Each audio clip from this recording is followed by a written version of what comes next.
join me in welcoming Charles Moore.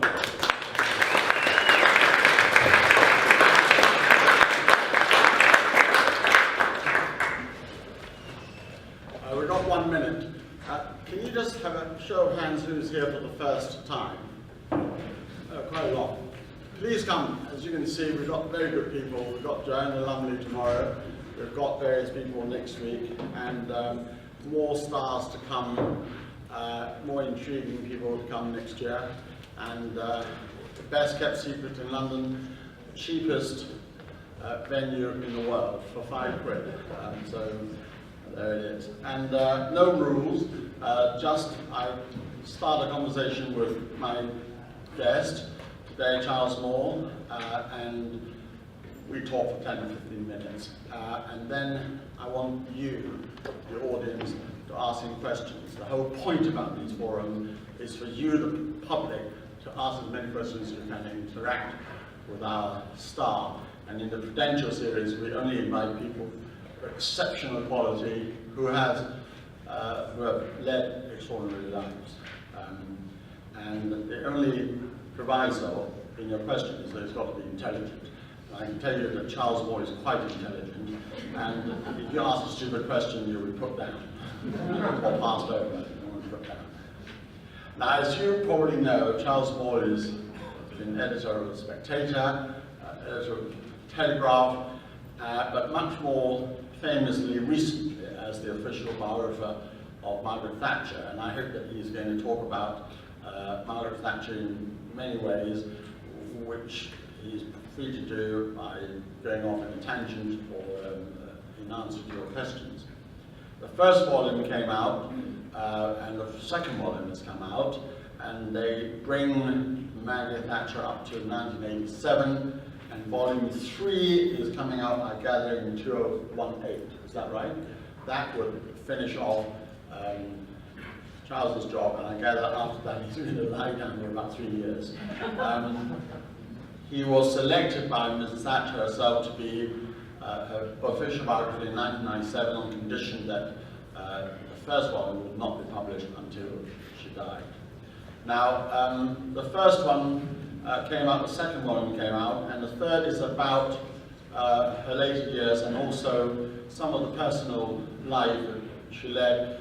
And I don't want to preempt you, Charles, on this, because we're all waiting with bated breath to read about your views. But I want to ask you the following question. I mean, in one of the interviews, you were asked whether you were the kind of son that Mrs. Thatcher would have liked to have had. And rather than asking you whether you think she was the kind of mother that you would like to have had, I just wondered, having lived with her for the last 17 years in research, in the shadow, and also in the flesh before she died, what would you have thought if she was your mother? Oh dear. Mrs. Thatcher was very keen on being a mother, but considered herself bad at it, and this was one of the things that worried her, I think. She was, we don't think of herself as very self-critical, because she was very assertive, but she was very self-critical because she was a perfectionist, and also because she had the classic working woman guilt about working so hard that you don't look after your children, and also that's what she felt. And my wife once said to her that she'd given up her job when she had children, and Mrs. Thatcher said, "Oh, that's marvellous, I wish I'd done that," etc. Which of course is absolute rubbish, because she was absolutely the sort of person who had to work. And so if you think of, to try and answer your, that's preliminary to try and, I suppose I'm really trying to avoid answering your question, but if Mrs. Thatcher as a mother, I mean, if you imagine her as your mother, she would be both very motherly in a way and very, very annoying, I would think. Both things would be true. She would care a lot about you, and she would be thinking all the time what was best for you and congratulating you on your successes, particularly perhaps if you were a boy.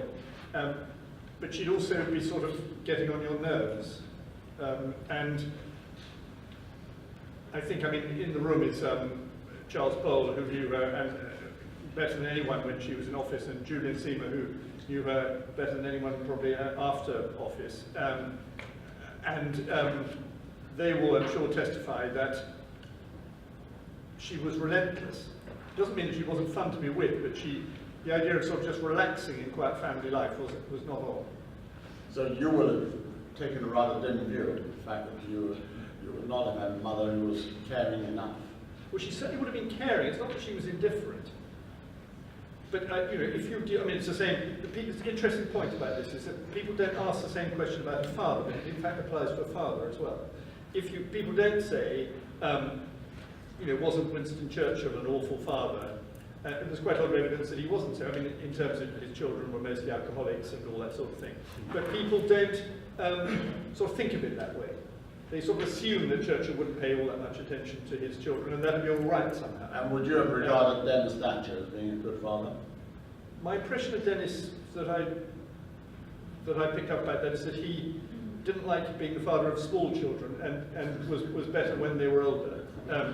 He didn't know that he was having twins until after they were born, and because in those days you were never told such things, or perhaps they didn't even know. And anyway, Dennis wasn't present at the birth because that didn't happen. So where Dennis actually was at the Oval watching cricket, and you know, when he got home, was sort of ring the hospital message, and he only discovered not only his wife had had a child, but she'd had two. And I said to him, no, actually Caroline said to him, because we have twins, you know, how did you manage? He said, I just wish the little buggers had been drowned at birth, was his first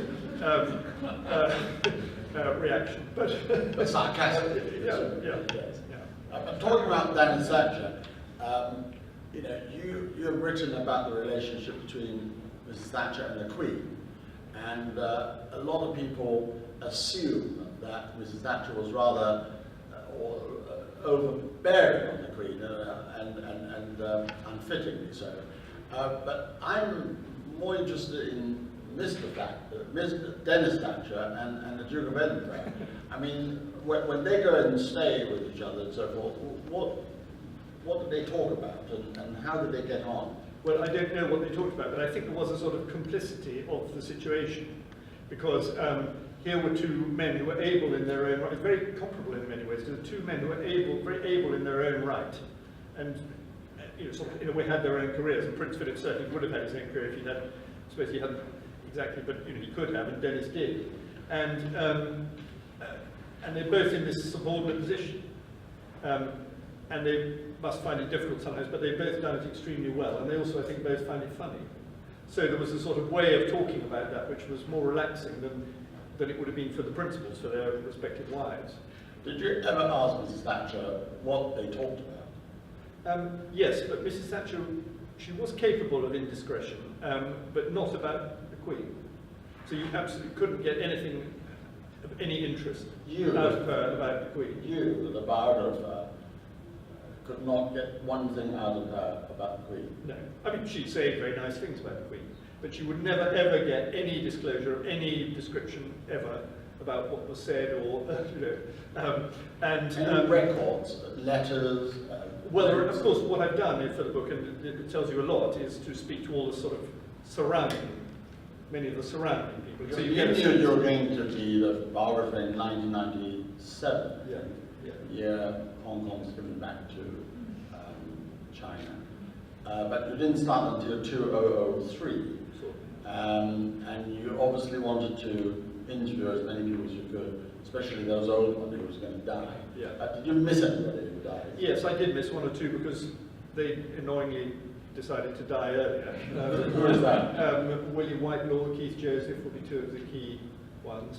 Or sometimes, sadly, they get senile before I've reached them. And I have a bit of a bad reputation of, because people say, if I'm coming to them, it must be because I think they're dying. There's a sort of list. I've interviewed 500. You are the curse. You're moving curse. And it has in fact been true. I mean, on one or two occasions. But because I've interviewed about 500 people for the book, so it's a massive. You're bound to miss some, and you're bound to be late and so on. And of course, sometimes people, when they're very old, even when they're not senile, their memories do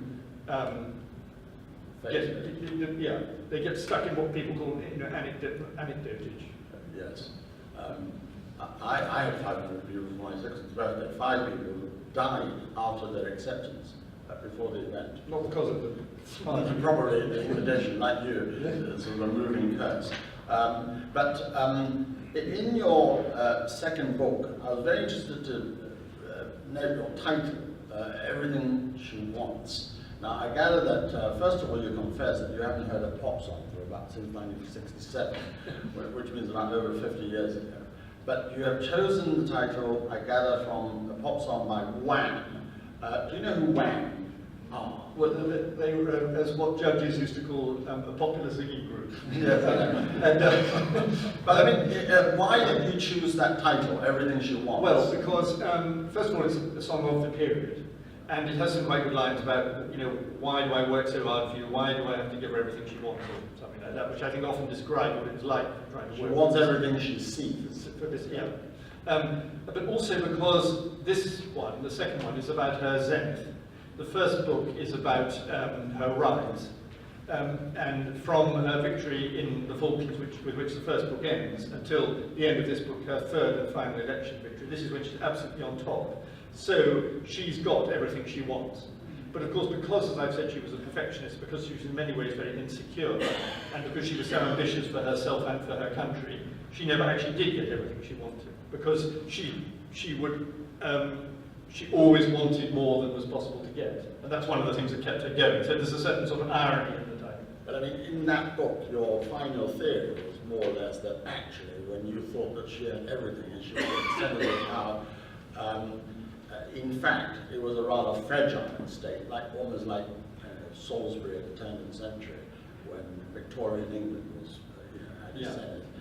But in fact, things were rotting, and that was actually the cause of her eventual downfall. It doesn't mean that there were absolutely huge achievements in that period of the zenith.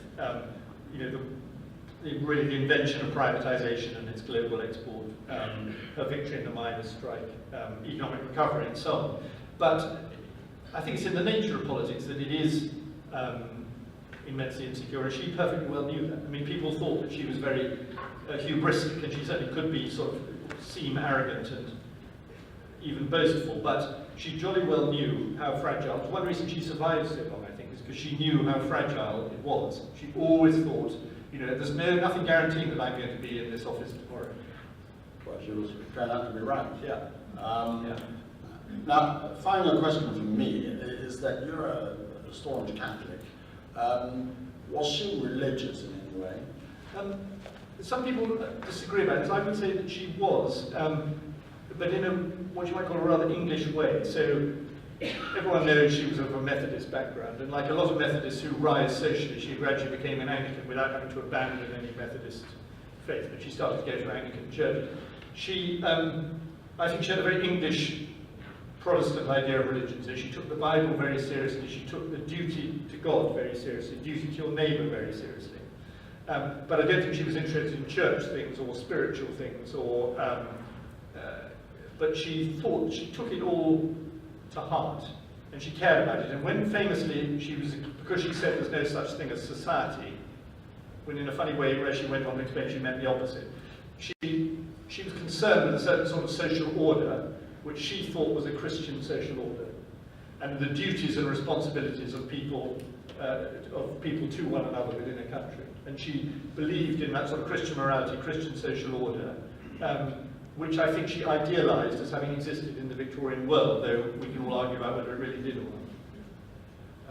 By the way, she knew she knew the Authorized Version of the Bible pretty well, she knew the Book of Common Prayer pretty well, and she knew all these hymns.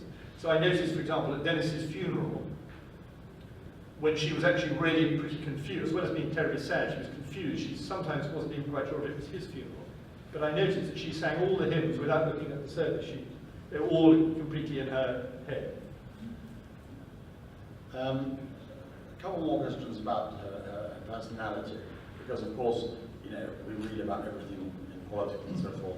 What I'm more interested in, you said in the book that she really didn't have a sense of humour.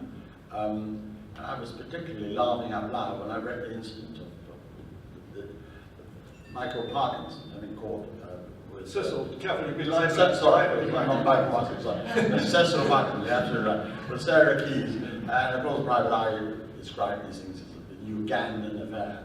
And apparently Mrs. Thatcher said that I know that Cecil did not commit this because he's never been to Africa. I mean, were there other incidents of that showed up that in fact she didn't have sense of humour? Yes, I mean, I should qualify. Mrs. Thatcher did have a sense of fun, and I think she could be very witty. She could go straight to the heart of something with a very sharp remark, which was good fun, and she knew it was good fun. She wasn't sort of dreary and solemn, but she didn't get jokes that that men tell. And of course, she particularly didn't get dirty jokes, and she was terrified of double entendre, and because she never understood them. And famously, she said of Willie Whitelaw, every prime minister needs a Willie. That's the one. And actually, I've tried to establish whether she really did say that, and I've failed so far. So if anybody should give, but everybody alleges that she said it. And sometimes you notice in interviews that she gets panicky because she thinks as do. I found this earlier on in the first volume. Somebody said in an interview in opposition, they said, "What's your bottom line, Mrs. Thatcher?" And she wasn't familiar with the expression. And so she obviously thought it was something rude about bottoms. And so you could see her completely freezing and sort of not, so she's always thinking, gosh, it must be a nightmare for her. Because here are all these men who know how to make these filthy jokes. And here is she not knowing what any of them are. And how could she sort of avoid putting her foot in them? It really must be quite frightening. And it was a sort of epitome of the problem she had, which was always the thing which she benefited from as well as suffered, of being the woman in the man's world. My last question, really last one, is about, I perceive her always to be somebody of substance and not really worried about the presentation and what people call the PR or the marketing or the surrounding. And yet, when she went to Russia for the funeral of Yuri Onukov, we found that she was escorted by this burly Scotland Yard man in a huge raincoat with bulging pockets, which apparently the Russians thought that it brought sort of machine guns to protect her. Only to discover that, in fact, after the funeral, she had to go to have a meeting, and she took off her boots and so forth, and the bulging pockets turn out to be her stilettos that she asked Inspector Parker to bring along. I mean, it seems to be uncharacteristic of her to have worried about wearing a pair of stilettos to go to the meeting. No, not uncharacteristic at all. First of all, because she was always concerned that everything should be in order and right. And she was obsessed with what she called looking my best for Britain. So things had to be tremendously carefully worked out, and all the schedules about what to wear had to be minutely done. But secondly, because she actually loved clothes.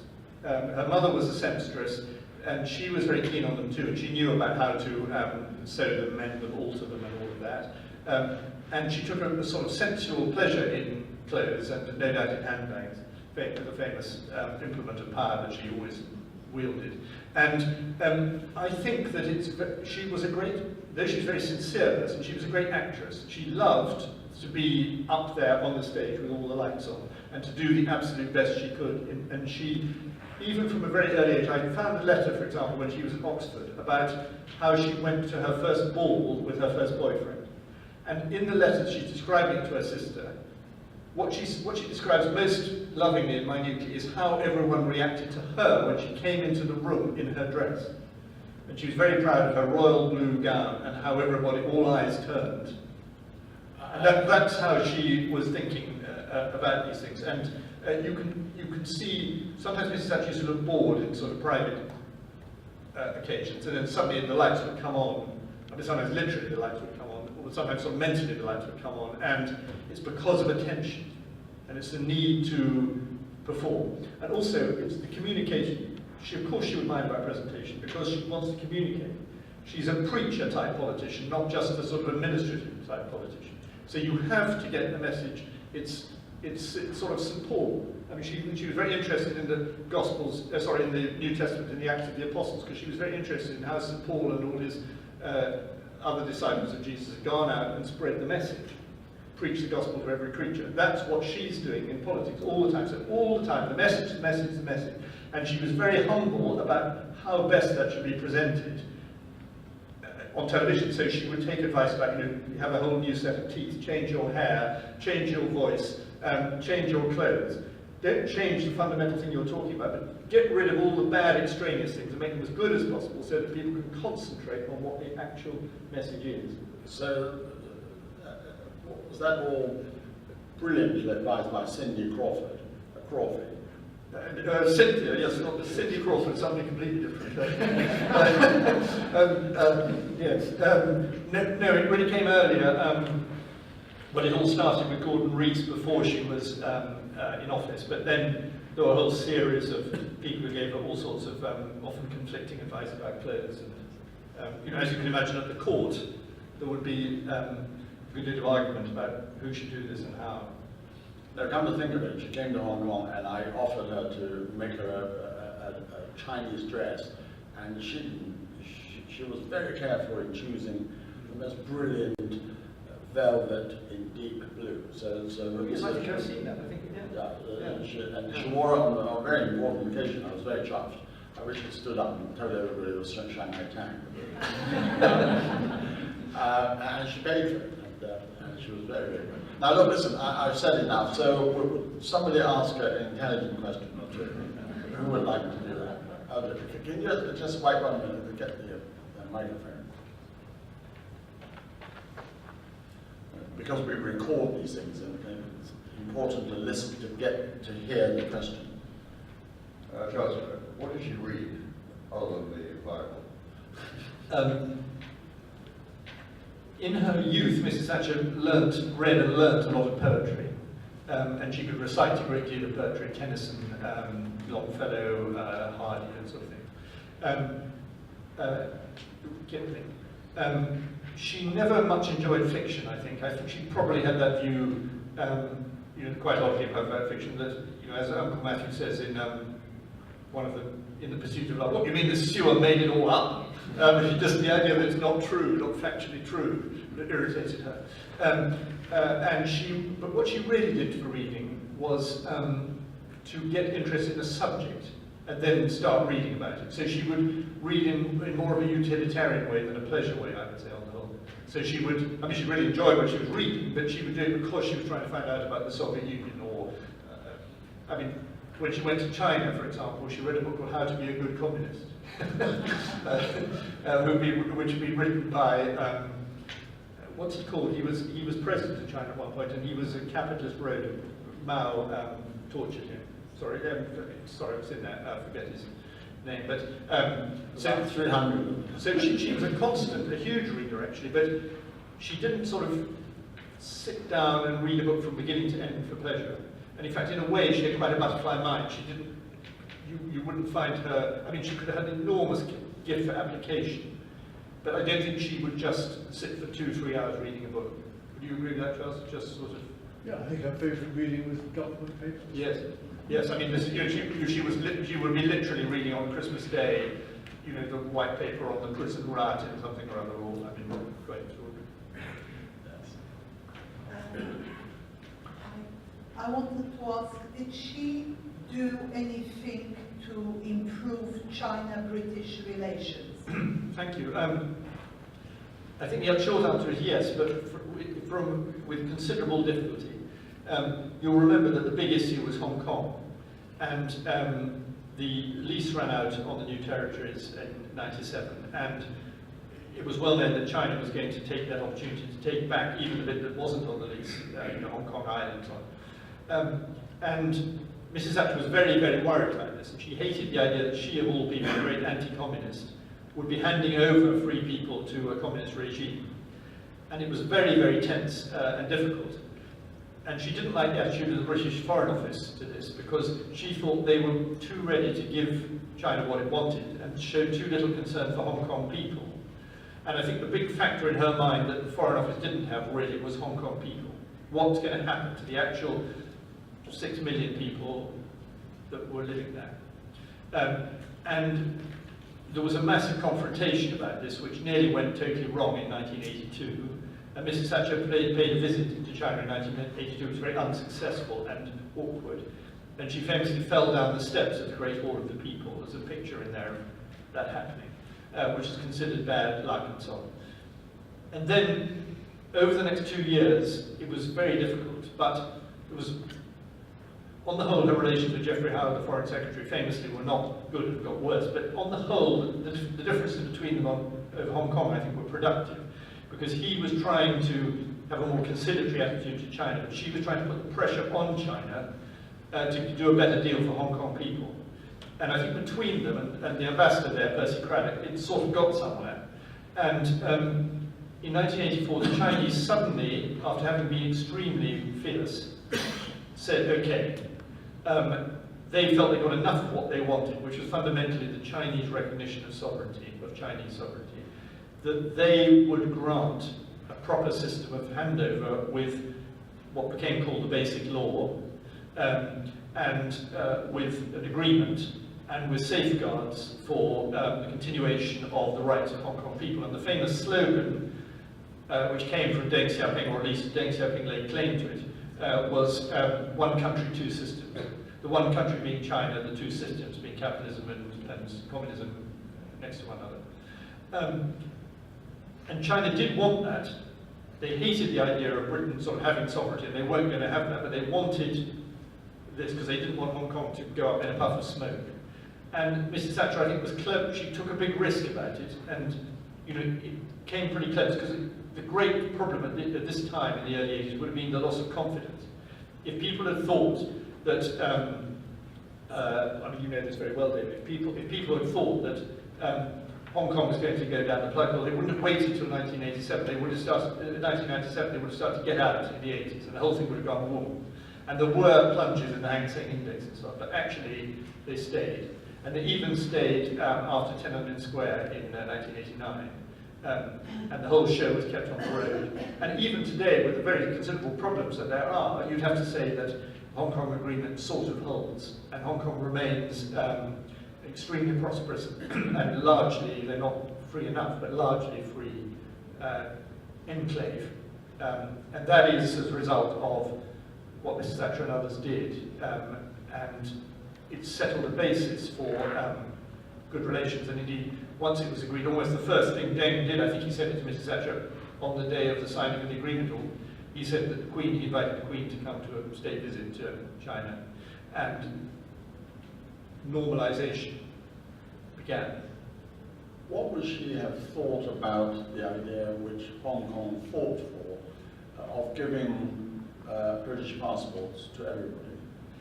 Well, I can't quite tell you properly the answer to that, because that's volume 3. And so, A, I haven't done the work, B, if I had, I couldn't tell you, because I have come to reveal something that I discovered. But broadly speaking, she felt guilty. She wanted to make sure Hong Kong people were all right. And so she did want to give them, some of them, passports, but she well knew that she couldn't give all of them passports. I remember this at the time, so I'm not revealing anything here, but I was editing The Spectator, and we were very keen at The Spectator that all Hong Kong people should be offered passports, because we thought it would have the perverse effect that it would show so much confidence by the British in the, because we wouldn't want all 6 million to come, that the Hong Kong people would stay in China, in Hong Kong. Do you see what I mean? But of course she wasn't going to take that risk. But some people like Norman Tebbit said they shouldn't let in anybody, and Mrs. Thatcher took a sort of intermediate. Eventually, 150,000 Yeah. passports were given Yeah. to families. Yeah. Okay. Yes. Yeah, you and then man with the beard. Hi, Charles. Putting aside what we think of her and the roles she has elected for her life, did you ever catch a glimpse of her vulnerability, her heart center, her love, the essence, her essence, and what the things that make her human like us? Well, I think vulnerability was very much part of Mrs. Thatcher's makeup. Partly for the simple reason that she was, as I've said before, sort of the one and only woman, really. And so she was extremely conscious of what that meant and the dangers of it. And it made her particularly think that nobody would support her if she fell. So there wouldn't be the boys' club to look after her. So that's why she fought so hard, because, as she said, there's no second best for a woman. So she felt very vulnerable about that. And I think she also felt vulnerable because she took things to heart very much. I mean, she's very serious, and things mattered to her a lot. And some personal relationships mattered, some beliefs mattered, her career mattered, her country mattered, and her family mattered. And she could be very, very deeply upset by things. She might appear cold, but it wouldn't be the right word for her, really, because all these things sort of burned inside her. And the cold was largely a mask. It was a sort of necessary thing in order to exert power. Now, obviously, she must therefore have had a great will to power. She must have wanted power. I'm not saying she was all sort of lovely, soft, cuddly person. She wasn't, but there was, I think all that's important. And anybody who's worked with her would know these moments when she'd be very despairing, very sad, very kind, very thrilled, very sort of joyful even sometimes, in a way that a more sort of guarded male-type politician would much more rarely be. So I don't think, she's certainly a very unusual type of human being, but very much a human being, not a sort of automaton. Why didn't she insert herself more with women? So why did she? To brought more women in and around her? Well, the unkind theory about this would be that she just didn't want to because she had what's called a queen bee syndrome, where you say, I've done it, why can't everybody else? And you sort of kick away the others. I think this is unfair, though I think that it's true that Mrs. Thatcher enjoyed the company of men more than the company of women, and she liked the idea of being the boss of all these men. But I think there is another reason, which is that she didn't like, she said this to me actually, she said she didn't like this idea that in politics there were women's subjects, because she felt that this was a way that men had of confining women's power. If they said, if men said, okay, you can go and do women's subjects, like health and education, which she was interested in, it was obviously was a very important subject, but she thought that's what they want women to go and do, so that we, the boys, can get on with what we really care about, which is money, international diplomacy, power and war. And so she thought, if women are really going to win, they have to conquer money, international diplomacy, power and war. So that's what she did. And that's what she really got her going. Though actually, as I say, particularly she was deeply interested in education. But what she really wanted was control the money, win the war, get the power, and do the international deal. And I think that once that's done, the story tells itself. The woman has conquered, and that shows what women can do forever afterwards. That would be her a sort of pro-Thatcher defence of her attitude to. Can you remind me how many women she appointed in the cabinet? One, and only Lady Young, and she kicked her out pretty fast too. To be fair to her, there weren't many women MPs at the time, but you can't find Mrs. Thatcher trying all that hard to find a whole load more. Mr. Moore, everything she wants. You said that Margaret Thatcher always wanted more, so it sort of goes to follow that when she came to the end of her term, that she would have had unfinished business or unfulfilled dreams, hopes. What would you say were her sort of biggest unfulfilled achievements? Well, of course, she was very, very burnt up by the European question at the time she left office, and that only became more important as we've seen her since, really.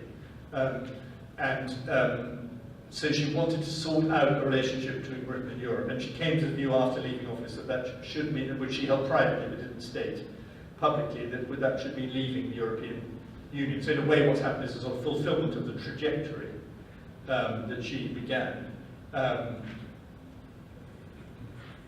She was, like a lot of senior politicians, once she left office, on the whole more concerned with international issues than domestic ones. So she'd be thinking more about what to do about after the end of the Cold War, for example. She felt the West missed a lot of chances about how to deal with. She was very burnt up about the former Yugoslavia, for instance. how to deal with dictators and rogue states, those sort of issues, how to deal with missile proliferation. She cared a lot about all those sort of things. And I think it was very difficult to get her to express regrets about actual things she'd done in politics, but she did have those regrets, or things she hadn't done.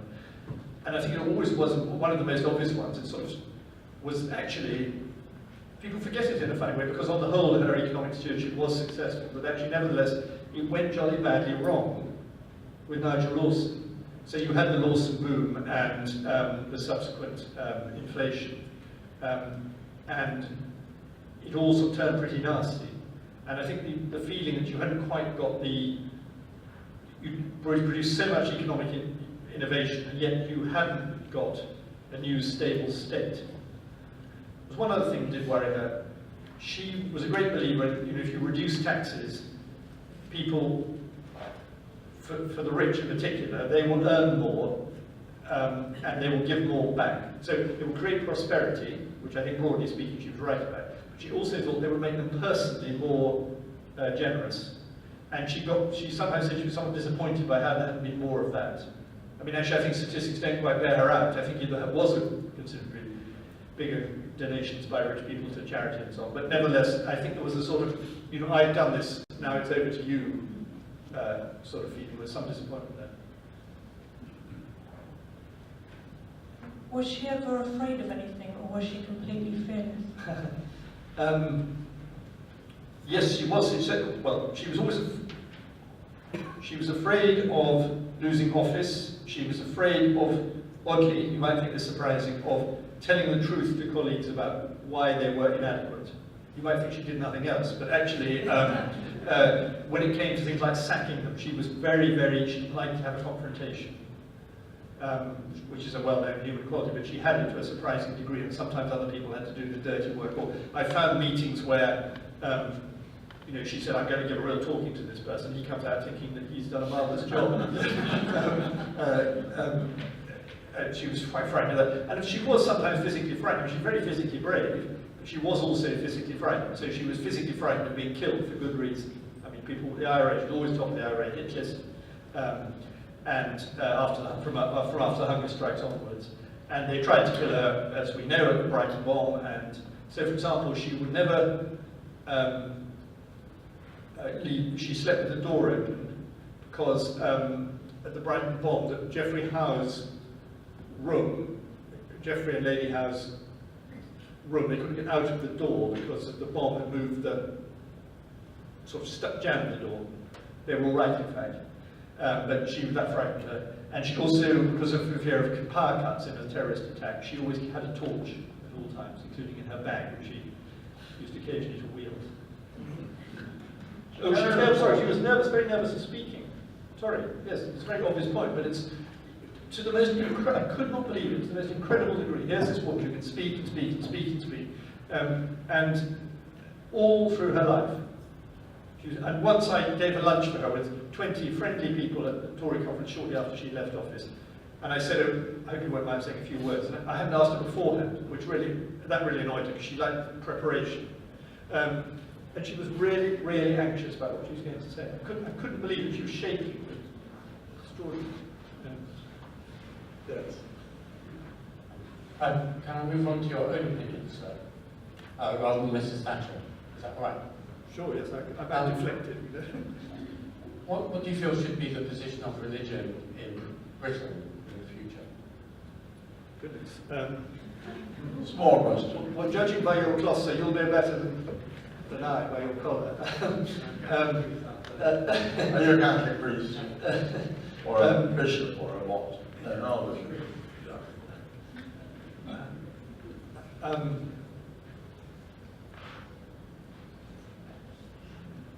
Well, religion's different from faith, isn't it? And from God. So there's a particular thing you have to work out what to do about religion now, rather than faith or God, which is, what role does it have in a fundamentally unreligious society? And it seems to me that there's quite a big contradictions going on, conflict going on about this. where on the one hand, so for example, last week Theresa May said she wanted more church schools, which people now call faith schools for various reasons. And that is actually going quite against the culture, which tends to say you should separate, religion should just be a private matter and not be something that is a matter of mass education and so on and so forth. So she's putting forward a view which is about the role of religion as an improving spirit in the nation. And there's quite a strong secularist, but even anti-religious view that actually it should be allowed privately, but that's all. And it's basically bad news. And there's quite a struggle going on about that, and it's complicated by the fact that now when we talk about this, we're not really just talking about Christianity, we're talking particularly in the most dangerous sense about Islam, because what does it mean if we start saying, oh, well, all faiths, marvellous, marvellous? Is that what we actually think in the West if a subsection of Muslims are trying to blow people up and so on, or to establish the caliphate and Sharia and a rule by a sort of theocracy? And so it's all become extremely contested territory. And I wouldn't like to lay down the law. One thing I would say is that though I'm a Catholic, I think the Church of England performs a good role in this respect, because the Church of England, being an established church, does not, funnily enough, impose a particular faith on the nation. You'd think because it was established it would try to throw its weight about. Actually, rather, it establishes a sort of safe house for people of all religions, where they feel that they are quite kindly treated. And it has a sort of access to power through the established system, which Muslims, Jews, Hindus, Catholics and so on feel quite good about. And so you could argue that the Church of England's historic role is actually working quite well in a plural society, of just calming things down a bit and not getting too antagonistic. Because, you know, I guess if you look at it in civil society terms rather than apocalyptic terms, what you don't want is everybody asserting their faith so much that they start killing one another. And that happened in Britain, in England and in Scotland in the 17th century. And you know, we don't want it happening now, but it actually has happened a bit in England now. And that's and not only in England, but France, Belgium, it's happening. So it becomes actually a pretty urgent issue. What happened in Ireland? Yeah, more recently, yeah. Can you tell us about the relations between Thatcher and Chris Patten? Well, they ended well. Because Chris Patten and she had a good relationship about Hong Kong. She maintained an interest in Hong Kong after leaving office. Perhaps I should have mentioned that in the previous question, but I think she sort of unfinished business.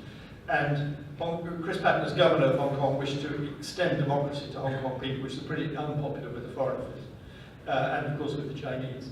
And Mrs. Thatcher gave a sort of large degree of support to that, and was helpful to him.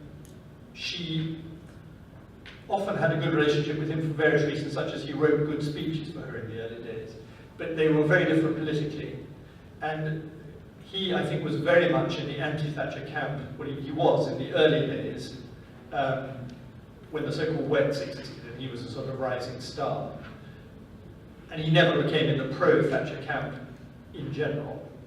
And I haven't quite got to this bit yet in my work, though obviously I've done some work on it, but I think you'll find that he wouldn't have been struggling to keep her in office by the time she fell. And there would have been some antagonism about that, but I think in terms of personal relations, not bad. There wasn't one of those sort of terrible feuds. I think they were courteous and even friendly. But Chris's view of politics is very, very profoundly different from hers in almost every way. Europe, for instance. Hi. The relationship with Geoffrey Howe, you touched on it a couple of times actually. Did she get that as wrong as she appeared to do at the end? Because I'm old enough to remember being riveted watching that speech that destroyed her. How did she, considering how long she'd been there and how long, going back to what you were saying about how she dealt with colleagues, how did she get that to the point where he did what he did? Well, I can't quite give the final answer because again that will come later, but Geoffrey Howe described it like a marriage that had been good and then wasn't. And you can imagine the sort of thing where, sometimes in a marriage, the mannerisms sort of really get on the nerves. So she couldn't stand the way Geoffrey, you couldn't hear what he was saying. And a lot of marriages, as they go on, say, "What? Speak up! Speak up!" And there was an element of the sort of contrast of styles, which is very profound, and in character, which is very profound, and in a way in politics, for that reason, which is very profound, because Howe was essentially a conciliatory person by nature and a consensual person, and one who wished to sort of go through everything to reach agreement, and was a bit, if you were being more unkind, say quite bumbly. Also, one mustn't forget, however, that first of all, there were real disagreements, of which Europe was the most important, but there were other ones. And both of them, perfectly to their credit, have profoundly different ideas sincerely held about this subject. I also think what's not so well understood is that Geoffrey Howe very much wanted her job. And people don't like people who want their job much. And it's absolutely endemic, of course, in politics that it must be so. And people didn't think it much about Geoffrey because he was loyal in the sense of working, as a minister for her, and he wasn't a sort of flamboyant, defiant rebel like Heseltine, except at the very end. But actually, he wanted her job. Fair enough, why shouldn't he? But he did. And I think I established in the second volume that in the Westland crisis, he seriously thought he might get it, and therefore he had some interest in her fall at that point, though I'm not saying he plotted specifically that she should fall. But I think he was ready for when she did. When he thought she might at that point. And she knew that, And she wanted to cut off the heads of people who wanted her job. If Margaret Thatcher were alive today, what do you think she'd make of the world politics situation, perhaps in the Middle East, and also what's happening in America today? And do you think she'd have answers to the problems? Well, thank you. I always make an absolute rule not to say what would, strictly speaking, not to answer your question. I refuse to do the hypothetical what would, because I just don't know. And the only point of all these years of doing this book is to write about what I have found out. So, but I won't just say I won't answer, because I'll answer obliquely. What I can say is one or two things that perhaps she thought, which are relevant to now. One is the importance of the Western alliance, and particularly the alliance with the United States. And you'd have to say now that this was quite rocky. Not that it's particularly antagonistic exactly, but it's just not working very well.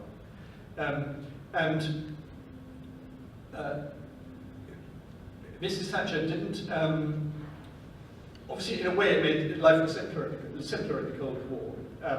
You had the people who were clearly your opponents, and it was important to hold out against them. There was a certain simplicity in the idea that they're not in the conduct of the Cold War. That's no longer so obvious, but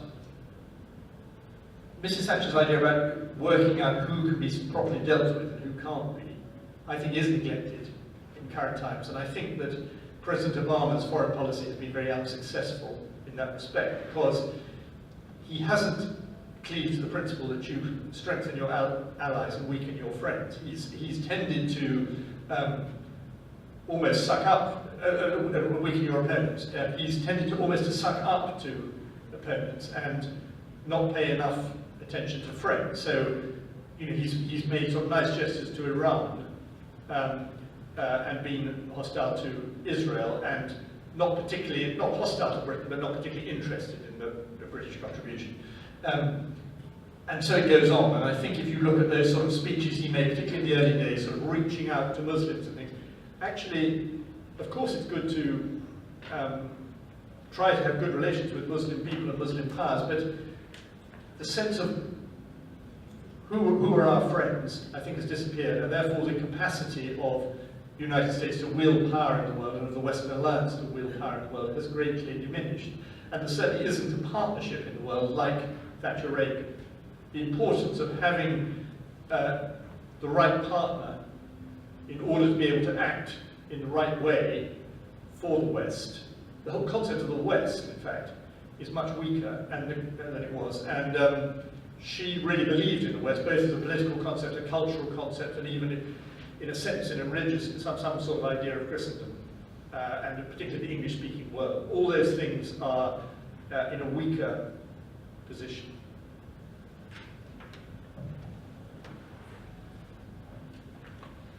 Can I ask you, in terms of Mrs. Thatcher's sort of difficulty, hostility, and you talked about her being frightened of losing her job and not liking Geoffrey Howe because he wanted her job.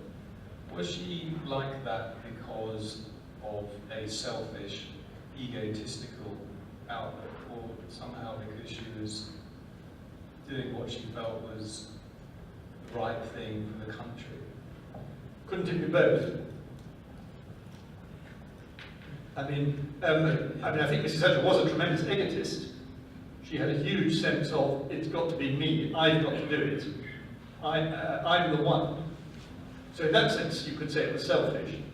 But equally, she had a very strong set of beliefs and cared very much what would happen to her country.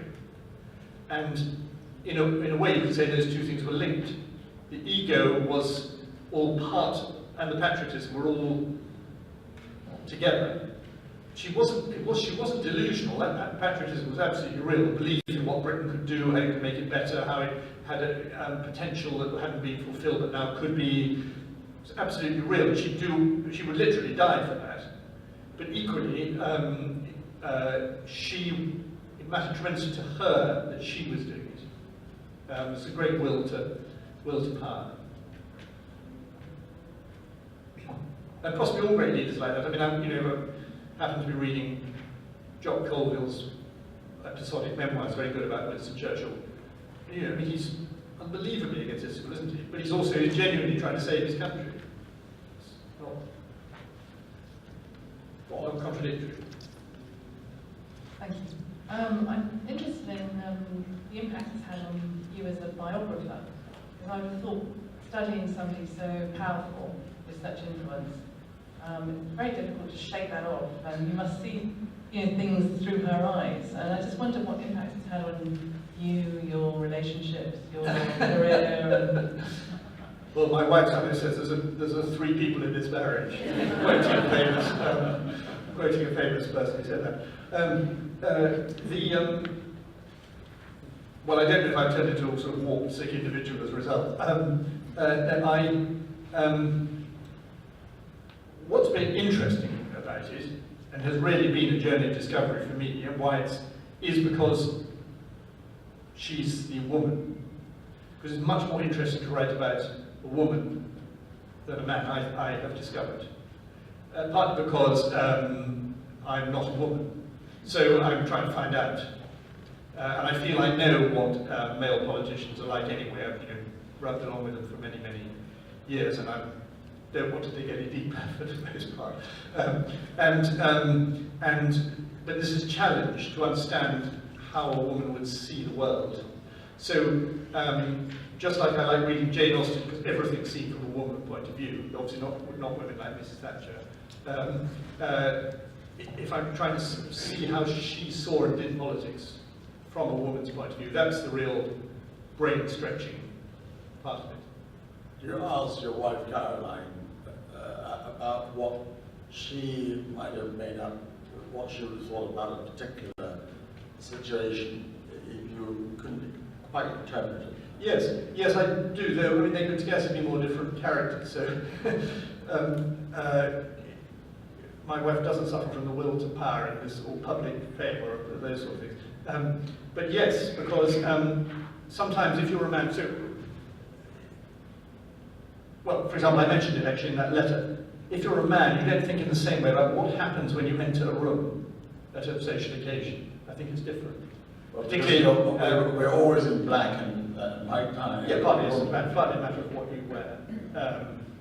Partly a matter of what's expected of you in how you. I mean, you might be nervous entering the room if you're a man, but it's different. You do think about it in a different way.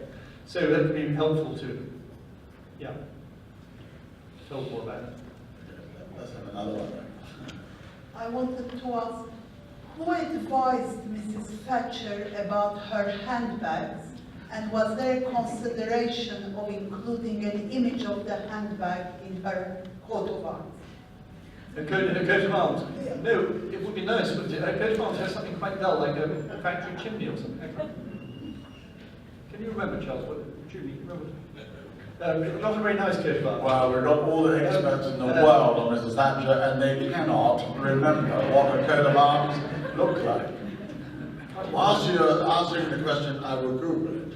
I mean, I do think it would. I mean, it was a brilliant deployment of the handbag, because all you needed, that's all a cartoonist needed. For example, it's what people now call iconic. If you just had that handbag in the cartoon, you wouldn't have needed the woman. You knew what you were talking about, that shiny bag.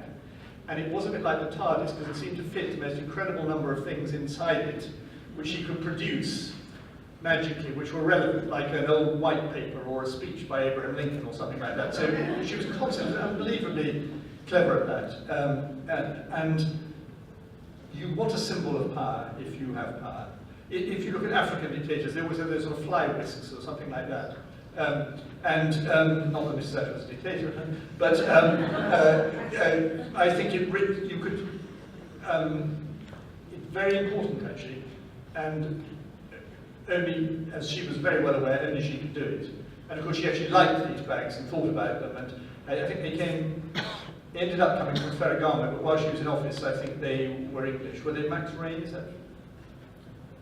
Bags? Yeah. Yeah. But I think they were only British when she was in office. Oh no, sorry. Charles Bell's wife Carla, who's Italian, made sure she got some Ferragamo.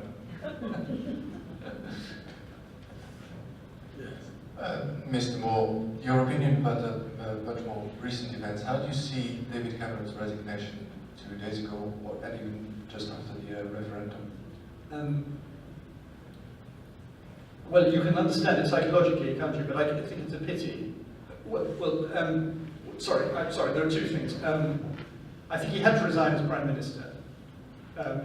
He had to say beforehand that he wouldn't, because otherwise that would sort of cause a run on the confidence. So I'm afraid he had to assert that.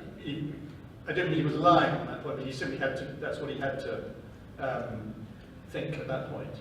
But once it had happened, I think it was immediately obvious to him that he had to resign, and rightly so, because he put everything on this and he lost. So he just was unsustainable. So I think it was sad but right. Stepping down as an MP, I think, is sad and not necessary, actually. And in fact, rather bad, I think, because I don't know if it is, but it looks a bit sort of pettish. I mean, why can't he wait to the election? He can serve the people of Whitney in that time. It's not very kind to his party to have a by-election. It's always a difficulty for a party to have a by-election. What's wrong with being the MP? I don't like it when it's a thing that's grown up on. I think Tony Blair was the first person to use being Prime Minister as something to put on his CV, rather than the highest honour you could have in it. And I feel that Mr. Cameron may slightly be doing that. At this stage of your life, you do that, then you go and do something else. Of course, it's perfectly reasonable to go and do something else, but what's your attitude to Parliament, from which you became Prime Minister? So, I mean, he may have some good reasons, and I can see it's difficult for him, but I feel a bit sad about it. All right, well, let me just tell you what Mrs. Thatcher's coat of arms looks like. There's a man and two men on either side. One who's a generic-looking admiral standing for victory in the Falklands, and on the right-hand side is Sir Isaac Newton standing for science. And in the middle is a tower which represents Parliament, and underneath is her medal for the Order of Merit, and a crown, I think, Knight of the Garter, and that's about it. So Isaac Newton, because he was the other most famous child of Grantham, where she came from. Right, okay. Well, I was going to say that. Let me do the speech.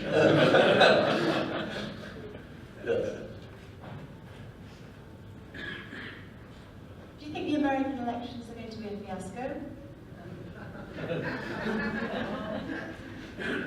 Well, it is really amazing, isn't it? I mean,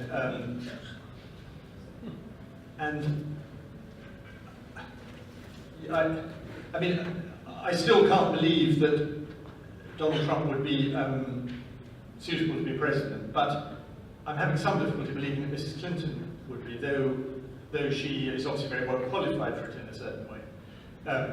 And now you have the problem of her health, which, you know, if you get pneumonia and you're 69, it's serious, isn't it? I mean, it's not. And she was seen kissing a baby. She was seen kissing a baby or hugging a girl when she knew that she had pneumonia. Well, there are different types of pneumonia, aren't there? They're not all not to the public. There's viral and there's something else. So it's imaginable that Mrs. Clinton actually won't be able to do it. And actually, I don't know what the constitutional position is about when they're allowed to pick a new candidate and when it just falls to the vice presidential candidate to fill in. At this stage, they could pick a new candidate, but I don't know at what point the moment is when you can't. Do you think you would be interested in writing the future biography of Donald Trump? No. Why not? Absolutely confident about that. Well, because sort of what you see is what you get. And you might feel you've got enough of it by then. All right, let's go to the last two questions. Just very quick. Oh, hello. The answer about Mrs. Clinton is that she has to volunteer to leave. She can't be pushed out. Right. But if she does volunteer to leave, can they pick a new candidate right up to election day, or presumably it all has to be done earlier than that? It has to be someone who's been involved previously, like Biden or the other chap. Her current vice, Kane. The other one who's running. Kane? No, Sanders. Oh, Sanders. Right. Well, that won't help much, will it?